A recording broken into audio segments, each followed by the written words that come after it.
بسم اللہ الرحمن الرحیم۔ السلام علیکم معزز ناظرین و سامعین، زارا وائس میں خوش آمدید۔ صحابہ کرام کا مصیبت یا بیماری کو دور کرنے کا عمل۔ نبی کریم صلی اللہ علیہ وسلم کے دور میں ایک یونان کے بڑے طبیب نے مدینے میں آ کر ایک طبیب خانہ کھولا تو اسے وہاں پر کافی عرصہ گزر گیا۔ اس کے پاس کوئی مریض نہیں آیا تو وہ بہت پریشان ہوا اور مجبور ہو کر مدینہ منورہ میں حضور اکرم صلی اللہ علیہ وآلہ وسلم کی خدمت میں حاضر ہوا اور نبی کریم صلی اللہ علیہ وآلہ وسلم سے کہنے لگا کہ مجھے بہت ٹائم ہو گیا ہے طبیب خانہ کھولے ہوئے، لیکن کوئی مریض نہیں آتا، کیا وجہ ہے؟ کیا آپ کے ہاں کوئی بیمار نہیں ہوتا؟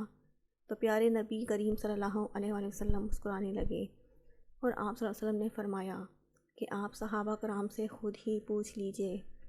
جب اس طبیب نے صحابہ کرام سے پوچھا تو صحابہ کرام کہنے لگے کہ ہمیں جب بھی کبھی کوئی بیماری یا مصیبت پیش آتی ہے تو ہم سورہ فاتحہ کو 7 مرتبہ پڑھ کر پانی پر دم کر کے پی لیتے ہیں۔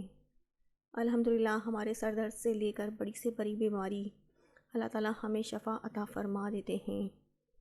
Thanks for watching, please like, share and subscribe.